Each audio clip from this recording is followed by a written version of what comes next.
ஐந்தாம் தமிழர் சங்க நேயர்கள் அனைவருக்கும் வணக்கம். இந்த வீடியோத்தில் அனிமல் படத்தோட டீகோடிங் பற்றி தான் பார்க்க போகிறோம்.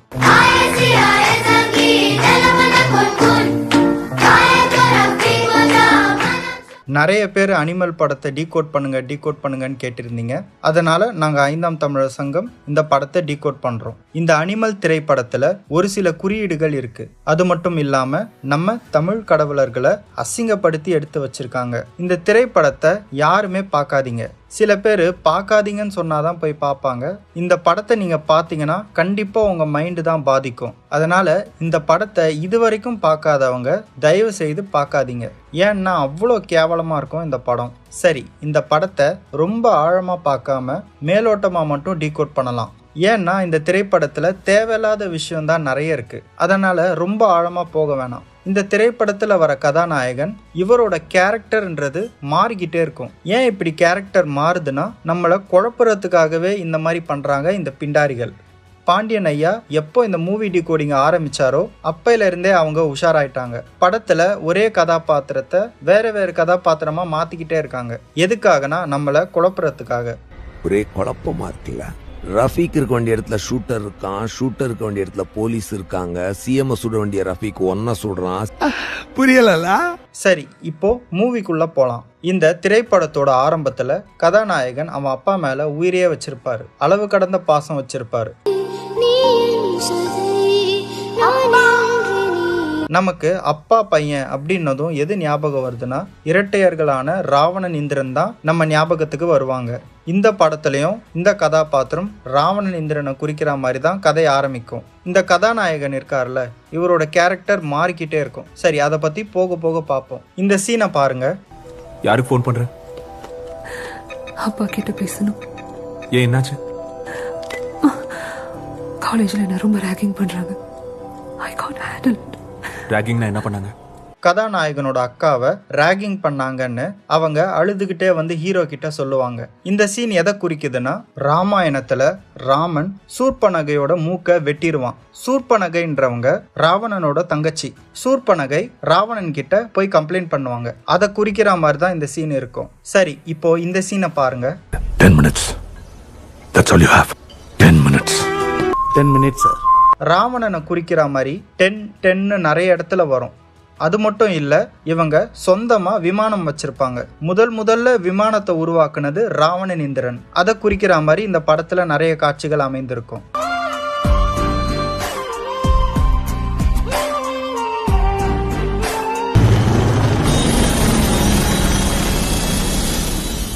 இந்த படத்துல ஸ்வஸ்டிக் சிம்பிள்னு வரும். இந்த திரைப்படத்துல கதாநாயகனோட அப்பா ஸ்வஸ்டிக் சிம்பிளை அவர் கம்பெனிக்கு லோகோவா வச்சிருப்பாரு. ஸ்வஸ்டிக் சிம்பிள்ன்றது முருகனோட சிம்பிள் தான். இந்த திரைப்படத்துல அங்கங்க முருகனோட சிம்பாலிசமும் காட்டுவாங்க. சரி, இப்போ இந்த சீனை பாருங்க.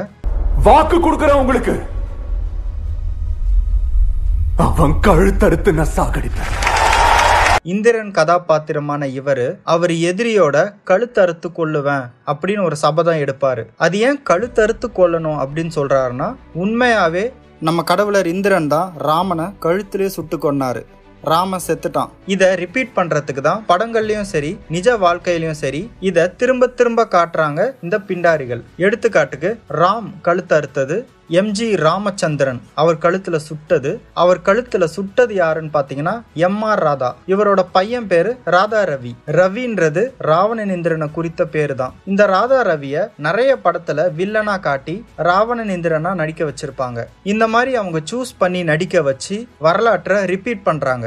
இந்த விஷயத்தை புதுசா பாக்குறவங்களுக்கு புரிஞ்சிக்க கொஞ்சம் கஷ்டமா தான் இருக்கும். ஆனா போக போக நீங்க விழிப்புணர்வு ஆக இந்த உண்மை உங்களுக்கு கண்டிப்பா புரியும். இந்த வரலாற்றை இவங்க ரிப்பீட் பண்றத கண்டுபிடிச்சது நம்ம முனைவர் திரு பாண்டியன் ஐயா தான். பாண்டியன் ஐயா நிறைய வீழத்துல இத பத்தி சொல்லியிருக்காரு. சரி, இப்போ இந்த கதாநாயகன் இந்திரன் கதாபாத்திரத்துல இருந்து ராமன் கதாபாத்திரத்துக்கு மாறுறாரு. நான் ஆரம்பத்திலே சொன்ன மாதிரி இவரோட கேரக்டர் மாறிக்கிட்டே இருக்கும். எதுக்காகனா நம்மள குழப்புறதுக்காக. இப்போ இந்த சீனை பாருங்க.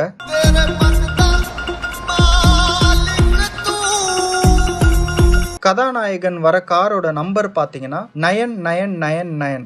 9ன்றது ராமனை குறிக்கிற நம்பர். இப்போ இவரு ராமன் கதாபாத்திரமா மாறிட்டாரு. இந்த சீனை பாருங்க. நீங்க எல்லாம் பெல்ட் அடிச்ச மாதிரி குரங்கு கூட அவ்வளவு சீக்கிரமா பெல்ட் அடிக்காது. நீங்க எல்லாம் பெல்ட் அடிச்ச மாதிரி குரங்கு கூட அவ்வளவு சீக்கிரமா பெல்ட் அடிக்காது. இத பார்த்ததும் சில பேருக்கு புரிஞ்சிருக்கலாம். இதுல சம்பந்தமே இல்லாம குரங்கு பத்தி பேசுவாங்க. ராமன் வானர படைகளை கூட்டிட்டு ராவணனை நோக்கி படையெடுத்து கிளம்பினான். இது ராமாயணத்துல வருது. வானர படைன்றது குரங்குகள் இல்ல, அவங்க மலை மக்கள். ராமனுக்கு மலை மக்கள் தான் உதவி செஞ்சாங்க. பாத்தீங்களா, ராமனுக்கு உதவி செய்த மலை மக்களையே குரங்கா மாத்திட்டாங்க இந்த பிண்டாரிகள். அவங்களுக்கு ஹனுமான்னு பேரை வச்சுட்டாங்க. ஹனுமான்ற பேருக்கு அர்த்தம் என்னன்னா, நம்ம கடவுளர் ராவணன் இந்திரன் அவங்க எங்கெல்லாம் போறாங்க, எந்த டைமுக்கு என்னெல்லாம் பண்றாங்க, இது எல்லாத்தையும் அனுமானிச்சு பார்த்து ராமன் கிட்ட சொன்னவன் தான் ஹனுமான். அனுமானிச்சு சொன்னதுனால அவனுக்கு ஹனுமன்ற பெயர் இடப்பட்டது. ஹனுமான் மலையை தூக்கிட்டு போனாரு, இந்த மாதிரிலாம் நிறைய கதை கட்டிட்டாங்க. உண்மையான மலை மக்கள் தான் பிற்காலத்துல முஸ்லிம்ஸா மாறினாங்க. அவங்கள மூர் அப்படின்னு சொல்லுவாங்க. இதை நீங்க நிறைய படத்துல பார்க்கலாம். எடுத்துக்காட்டுக்கு RRR படத்துல மலை மக்களா வாழ்ற NTR முஸ்லிமா மாறி நடிச்சிருப்பாரு. இந்த RRR திரைப்படம் முழுக்க முழுக்க ராமாயணம் பத்தி எடுத்தது தான். இந்த படத்துடைய கதாநாயகன் பேரு கூட ராம் சரண் தான். கிளைமேக்ஸ்லயும் ராமனாவே வருவாரு. இந்த வரலாறுலாம் பாண்டியன் ஐயா எப்பவோ கண்டுபிடிச்சு இதுக்குன்னு நிறைய விலியும் வெளியிட்டு இருக்காரு. இதை தான் இந்த பிண்டாரிகள் படத்துல வைக்கிறாங்க. சரி, இப்போ படத்துக்கு வருவோம். இந்த சீனை பாருங்க. ஒருவேளை ஸ்ரீலங்கால இருந்து வந்திருந்தா நான் உங்களை தேடி போவேன். ஒருவேளை ஸ்ரீலங்கால இருந்து வந்திருந்தா நான் உங்களை தேடி போவேன். சம்பந்தமே இல்லாம ஸ்ரீலங்கா அப்படின்னு ஒரு வார்த்தை வரும். ஸ்ரீலங்கால தான் ராவணன் இந்திரன் வாழ்ந்தாங்க. அப்புறம் அவங்க சாதாரண எதிரிங்க கிடையாது அப்படின்னு இந்த ராமன் சொல்ற மாதிரி காட்டுவாங்க. அவங்க சாதாரண எதிரி இல்லப்பா, அவங்க சாதாரண எதிரி இல்லப்பா. இப்போ இந்த சீனை பாருங்க. இந்த காட்சியில மட்டும் கதாநாயகன் பரசுராமனா மாறுவாரு. பரசுராமனை குறிக்கிற கலர்னு பாத்தீங்கன்னா சிவப்பு, மஞ்சள், வெள்ளை, கருப்பு. சிவப்பு மஞ்சள்ன்றது பரசுராமனையும் குறிக்கும், துர்கையையும் குறிக்கும். சிவப்பு நம்ம தமிழ்நாட்டையே ரத்தக்கரையா ஆக்கினவன் தான் பரசுராமன். மஞ்சள் நிறம்ன்றது நம்ம கிட்ட இருக்க எல்லா தங்கத்தையும் கொள்ளடிச்சிட்டு போனவன் தான் பரசுராமன். அதனால மஞ்சள் நிறம்ன்றது பரசுராமனை குறிக்கும். வெள்ளைன்றது நம்ம ஆசிவகத்தோட கலர் தான். இந்த கலரை தான் மகாவீருக்கு கொடுத்துருக்காங்க. மகாவீர் என்பது பரசுராமனை தான் குறிக்கும். கருப்புன்றது யூதர்களை தான் குறிக்கும். யூதர்களோட ட்ரெஸ் கோடே பிளாக் அண்ட் ஒயிட் தான். பரசுராமனோட ஆயுதம் என்னன்னு பாத்தீங்கன்னா கோடாரி. கோடாரிய கரெக்டா கையில எடுப்பாரு. அந்த இடம் ஃபுல்லா சிவப்பா மாறிடும். இந்த பரசுராமன் எல்லாரையும் கொடூரமா கொல்லுவான். இதை எதை குறிக்குதுன்னா, தமிழ் சித்தர்களை கொடூரமாக கொன்னவன் தான் இந்த பரசுராமன். அதை குறிக்கிற மாதிரி தான் இந்த சீன் அமைந்திருக்கும். சரி, இப்போ இந்த படத்துடைய வில்லனை பத்தி பார்ப்போம். இந்த வில்லனோட பேரு அப்ரார். இதுக்கப்புறம் இவரு தான் ராமன். இந்த கதாபாத்திரத்தோட பேரு அபிட். இவரு ராமனுக்கு ஹெல்ப் பண்ற குரங்கு மாதிரி இவரை காட்டுவாங்க. இந்த அபிட் நேமோட மீனிங் பாத்தீங்கன்னா வணங்குபவர். ஹனுமன் வணங்கினது ராமனை தான். அதுதான் இந்த கதாபாத்திரம். சரி, இப்போ ராமனா இருந்த இந்த கதாபாத்திரம் இப்போ மைசூர் அரசனா மாறுறாரு. இவர் மைசூர் அரசனா மாறினதுக்கு அப்புறம் உடனே இந்த கதாபாத்திரத்தை அறிமுகப்படுத்துவாங்க. இவங்க பேரு ஜோயா. இந்த ஜோயா தான் துர்கை. சரி, இப்போ துர்கைய பத்தி சுருக்கமா பார்ப்போம். துர்கைன்றது பரசுராமனுடைய மனைவி. பரசுராமன் தன் மனைவியான துர்கைய ஹனி டிராப்க்கு அனுப்பி துர்கைய 9 நாள் மைசூர் அரசனோட உறவு வைக்க வச்சு 10வது நாள், அதாவது ராவணனை குறிக்கிற இந்த 10வது நாள்ல மைசூர் அரசனோட ஆணுறுப்பை அறுத்துடுவாங்க இந்த துர்கை. இதுக்கப்புறம் பரசுராமன் மைசூர் அரசனோட ஆட்சியை கைப்பற்றிடுவான். இத பத்தி போக போக நம்ம விரிவா பார்ப்போம். சரி, இப்போ இத பாருங்களேன்.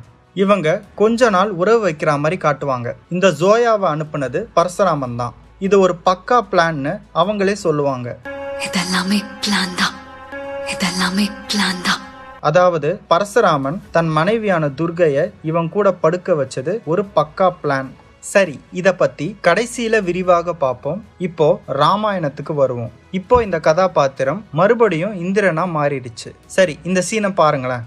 நீ அவனை கொன்னா அவன் தம்பியோ இல்ல புள்ளையோ உன்னை தேடி வருவான்.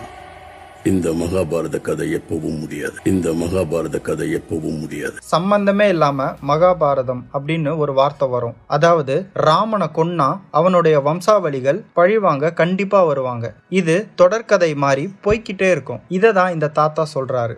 சரி, இப்போ இந்த படத்துடைய கடைசி பகுதிக்கு வருவோம். இந்திரன் ராமனை கொன்னுடுறாரு. நான் ஆரம்பத்துல சொன்ன மாதிரி கழுத்தறுத்து கொள்ற மாதிரி காட்டுவாங்க. எல்லாம் முடிஞ்சதுக்கு அப்புறம் கடைசியா இந்த கதாபாத்திரம் வரும். இந்த கதாபாத்திரம் யாருன்னு உங்கள நிறைய பேரு கண்டுபிடிச்சிருப்பீங்க.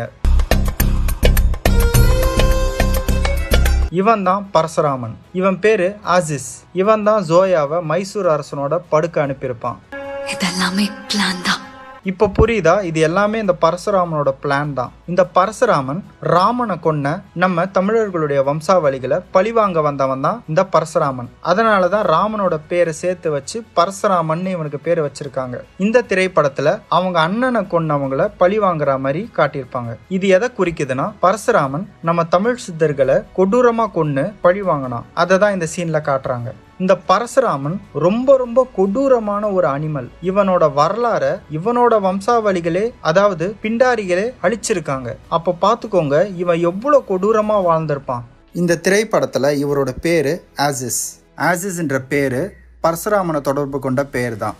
பொதுவா ஆக்ஸ்னா கோடாரி, அது பரசுராமனை தான் குறிக்கும். அப்போ இந்த ஆசிஸ் என்ற பேரும் கோடாரியோட கனெக்ட் ஆகும். இதுக்கு ஒரு சிறந்த எடுத்துக்காட்டு ஆசிஸ் ஆக்சிஸ். கிட்டத்தட்ட இந்த 2 பேரும் ஒரே மாதிரி தான் இருக்கு. இதுக்கு ஆதாரம் இந்த ஆக்சிஸோட லோகோவை பாருங்க. 3 கோடாரி சிம்பிள் இருக்கும். அதாவது 7 கோடாரி தான். அதனால தான் தோனிக்கு கூட 7 ஆக்ஸ் குறிக்கிற நம்பர் கொடுத்துருக்காங்க.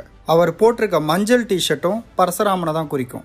2023 இதை கூட்டினீங்கன்னா 7 வரும். அந்த வருஷத்துல IPL டோனி தலைமையில கப்பு ஜெயிச்சிருப்பாங்க. அதாவது பரசுராமன் ஜெயிச்சா மாதிரி காட்டியிருப்பாங்க. அவருக்கு 7ன்ற நம்பரை திட்டமிட்டு தான் கொடுத்துருக்காங்க. அது ஆக்ஸை தான் குறிக்கும், அது பரசுராமனை தான் குறிக்கும். இந்த லோகோவை பாருங்க, 3 ஆக்ஸ் இருக்கும். ஏன்னா பரசுராமனை குறிக்கிற நம்பரு 3. அதனால தான் இந்த லோகோவுக்கு 3 கோடாரி சிம்பிளை இங்கே வச்சிருக்காங்க. ஆசிஸ் ஆக்சிஸ் இது ரெண்டும் ஒன்று தான். அவங்க இந்த கதாபாத்திரத்துக்கு சும்மாலாம் பேரை வைக்க மாட்டாங்க. ஏதாவது ஒரு குறியீடோட தான் இந்த பேரை வைப்பாங்க. அப்படி தான் இந்த பரசுராமன் கதாபாத்திரத்துக்கு ஆசிஸ்னு பேர் வச்சிருக்காங்க. இவனை இந்த படத்துல ஆசிஸ் ப்ரொஃபஷனல் புச்சர். அவன் ஒரு ப்ரொஃபஷனல் புச்சர். அவன் ஒரு ப்ரொஃபஷனல் புச்சர். புச்சர் இதுக்கான மீனிங் கசாப்பு கடைக்காரர், அதாவது கரிய வெட்டுறவன். நம்ம தமிழ் சித்தர்களை கொடூரமா வெட்டி கொன்னவன் தான் இந்த பரசுராமன். அதான் இவனை ப்ரொஃபஷனல் புச்சர் அப்படின்னு சொல்றாங்க. இந்த சீனை பாருங்களேன். ஃபர்ஸ்ட் முகம் அவனை மாதிரி இருக்கா அப்படின்னு கேட்குறாரு. ஆமா அப்படின்னு இவங்க தலையாட்டுறாங்க. அப்புறம் கீழே பார்க்குறாரு. ஆணுறுப்பும் அவனை மாதிரியே இருக்கா அப்படின்னு கிண்டலா கேட்குறான். ஏன்னா அவன் கூட படுக்க வச்சதே இந்த பரசுராமனோட பிளான் தானே. இவன் ஏன் அந்த ஹீரோ மாதிரியே இருக்கான்னா, இவன் தான் அந்த வீட்டுக்குள்ள போய் எல்லாரையும் இவன் கொல்ல போறான் அப்படின்னு இவங்க சொல்லுவாங்க.